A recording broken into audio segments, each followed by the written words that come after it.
Cool, thanks for having me. Nice to meet everybody earlier. Can I just ask, who's here? Because I'm not totally sure whether we've a room full of academics or a room full of campaigners or who's what. So if you work for a university or you are a researcher, can you shove your hand up?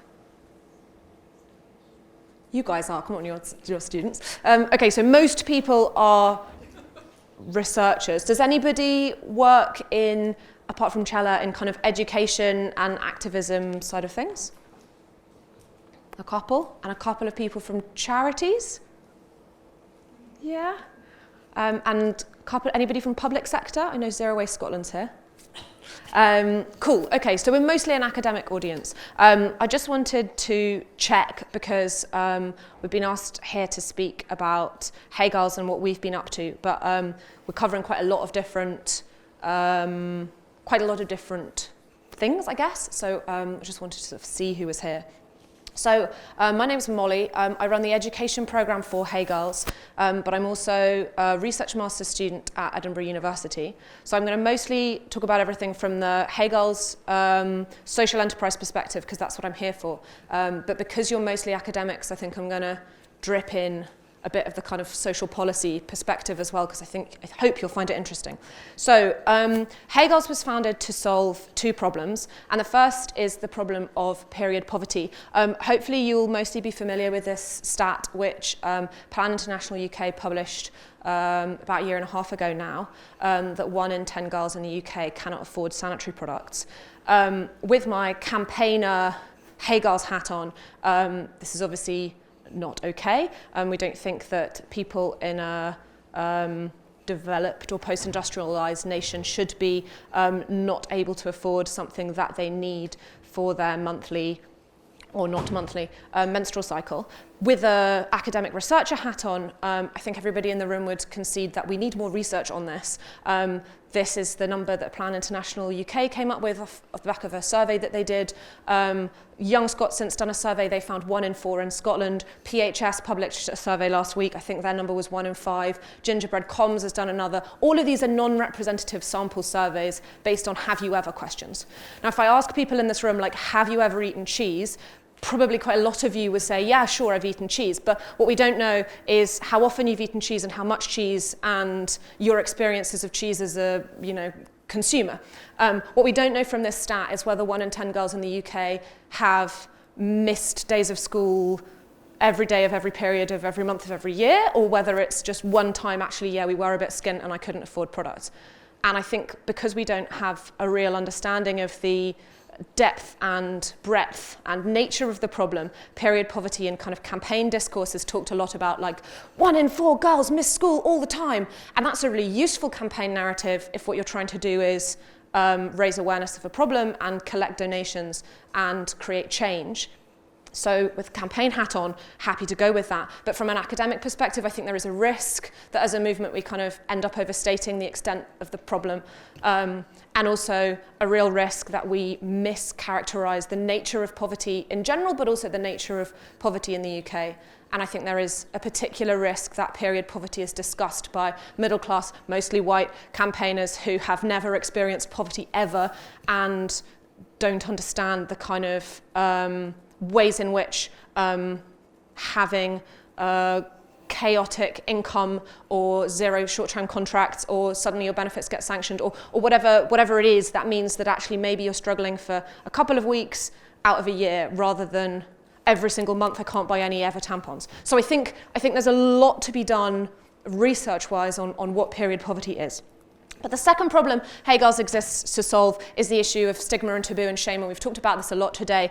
Again, this is stats from Plan International. 48% of girls are embarrassed by their period. Lots of people, young, old, male, female, gender non-binary, find it really embarrassing to talk about menstruation. That's changing slightly, I think. In the last couple of years, we've made progress on that, but it is still a stigmatized subject. So, a lot of this campaigning and protests have been going on for a couple of years now. The tampon tax was, 2015, Laura Corrigan did her thing. But sort of nothing really was happening. So Celia, my boss, founded Hegels. And Hegels is a social enterprise with a very simple business model. It's buy one, give one. So for every product that we sell, we donate one to match. This is not always this version where they sell a packet of 12 pads and donate one. This is if we sell a box of products, we donate a box of products, the same standard, the same quality, not let's donate a cheap rubbish one to India and sell you an expensive nice one here, like one-for-one matching. And when we started in January 2018, so we're only 18 months old, we were just selling pads. And I think we thought that we were going to be a small organisation just selling pads for a while. However, we now sell lots and lots of different types of menstrual products. We've just released sugarcane applicator tampons, so they're biodegradable. All our pads and tampons are plastic free, but we also sell cups and we sell cloth pads as well. In fact, if you go to the loo, our cloth pads and our cups are in the toilets here. No plastics, no hidden chemicals, sustainably sourced, vegan friendly. Celia did a lot of work calling up factories in China and saying, show me around with your webcam, what's your child labour policy, all of that stuff. So we've worked really hard to build sustainability into our products and what we do, and everything is buy one, give one. So I'm here to talk a bit about social enterprise, what that is, how it works. Can you put your hand up if you've heard of a social enterprise? Okay, most folk, great. Not always the case, interestingly. So we're somewhere between a charity that needs to constantly fundraise to exist, of which there are many in the kind of period poverty space, I guess, and a business that's sort of Procter & Gamble, I'm not going to use the word evil, but kind of corporate, profit-driven, which is fine if that's your worldview thing. So we sit in the middle. Everything we do is asset locked. That means if we do happen to generate some profit in a year, which is unusual because of our business model, if we do generate money, all of that money is reinvested to our social mission, which is ending period poverty. So because for every product that we sell, we actually make two and donate one of them, there's not a huge amount of cash swirling around where there would be if you were a larger multinational corporation. But all of that is reinvested and enables us to do other things. We also have a social enterprise supply chain. That means that the people we buy products and services for are also social enterprises. So all our products are packed at the moment in Inverness with Haven, which is an organisation that employs people furthest from the job market. So we're creating jobs for people with learning disabilities and ex-veterans and people like that. And as I mentioned, they're sustainably sourced products. In our first year, we donated 2.3 million products. These are our donation. Well, it's a very rough map, right? But this is our kind of map of where we're donating across the UK. That's expanded since. But one of the reasons we were able to do that is because we've been working really closely with the Scottish government and with local authorities up here around the kind of Scottish movement to end period poverty. So what's happening in Scotland? Hopefully most of you know kind of the rough lay of the land. They did a 6-month pilot in Aberdeen to provide free period products and see what happened. If you haven't read that report and you work in period poverty, you should. Since then, they're providing free products in all schools, colleges and universities. Since January, they announced some funding for products in all public buildings. So that's not quite rolled out yet, but it should be the case if you live in Scotland that within 6 months, if you go to your local swimming pool or your local library or your local community centre or your local, basically anywhere, there should be a box of products on the sink, in the toilet, help yourself, on you go. They're also providing products through Fair Share, which distributes products to, I think, over 1,000 community groups across Scotland. So we're kind of getting there in Scotland in terms of it should be the case that most of the most of the places that you go to as a human will have period products there. We've been working quite closely with COSLA, which is the coalition of Scottish local authorities, but also the Scottish government in terms of helping to develop ways of best practice for how those are distributed. A quick policy hat on side note to this, I think, is that it's very interesting what Scotland's trying to do politically, but also policy-wise in terms of period poverty, in that they've established although without much research, that period poverty is a thing, and they've decided to fund it. It's political because it's Hollywood versus Westminster, and being, we're the first, we're going to do this before England, and we're going to do this better than England. It's party political because it was a Labour MSP, Monica Lennon, who first introduced it, but it's then the SNP that come in and champion it. It's quite a feminist policy. It's really interesting because it's universal.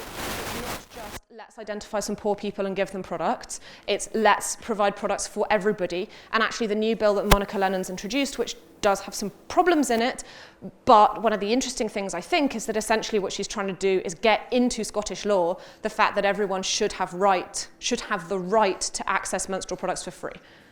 Which is really interesting because that's sort of starting to get to a point where you're saying, okay, period products are like toilet paper. If you go to the loo, you expect there to be loo roll. If you now go to the loo, you expect there to be pads, and that's great. And that is, I think, a slightly different narrative from, oh, these poor schoolgirls can't go to school because they don't have pads. It's much more about, gender equality. Women shouldn't have to bear the cost of this. It's actually the government's now responsibility to provide products on behalf of women, which I think is policy-wise quite an interesting development. So what does this look like in practice? Well, in communities, there's been lots of different work going on. This is the way WCA Glasgow, which is one of our first donation partners. We've been working really closely with people to develop best practice. What we think this looks like, this is obviously a picture of our stuff, it doesn't have to be our stuff, it could be always or whoever it is you want to have in the bathroom. But it's just there in the bathroom, help yourself, no questions asked. None of this like sign your name on a dotted line, have to go to reception and ask, none of that. We're talking all bathrooms, gender neutral bathrooms, disabled bathrooms, the whole lot. And I think one of the problems that facilities management people get worried about is waste, is misuse, is, oh, well, what if people take them and sell them? Where's the market for them selling them if everybody else can get them for free? Who knows? But I think there's quite a lot of mistrust around what will this look like, a lot of fear. But actually, in practice, what we've seen is it working quite well. If anybody wants to chat to me, that we've got lots of examples of kind of what that's looking like in different communities. A side note, we are very anti-vending machine as a concept. Not that it can't be one of the many solutions to it, but if you've ever used a vending machine in a public toilet, you go to it and you go ka-clunk, ka-clunk. It's very noisy, it's very obvious what you're doing, and what you get is 2 products packed in an individual wrapper, which is not particularly sustainable. And if you want to get products for your whole period, because you really are living in period poverty, you have to stand there for a while, ka-clunk, ka-clunk, ka-clunk, to get enough products to get anywhere near the number that you might need. Whereas here, you just take the whole box, on you go. Or you take a handful, and you can do it publicly, or you can do it cubicle by cubicle, and that's a much more dignified way of people getting access. We're starting to talk much more to local authorities about how can you build education around that, and through Fair Share, which is distributing community products, we're working really closely on that. Schools is a really interesting one. We've seen quite patchy practice. So in some places you have schools that are really championing it and doing it brilliantly, and I've got an example of that in a minute. In other schools, someone who doesn't really know what to do with the stuff shoves them all in a cupboard in reception and locks the door.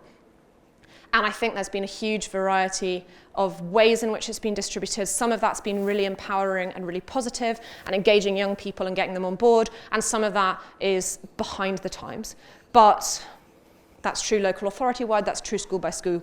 There's quite a lot of interesting stuff going on about procurement and how does that work. I'm going to bring you a case study quickly of Stirling High School. They did a pilot. They were one of the first schools to do a pilot from May to June last year. And this is their school logo, be prepared for your time, and they've stuck on the bottom of the month. They bought a panda mascot and developed what they call the Panda Posse now.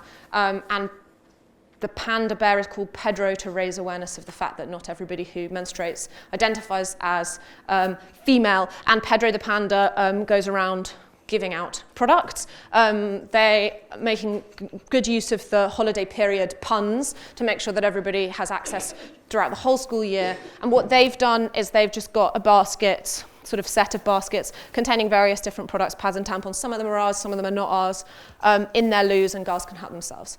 Other schools have said, no, we can't have them in the public bathroom space because then people will see that you're taking them. We must put them in individual cubicles. Some of them have done that with a wee basket. Some have got bags hooked on the back of the door.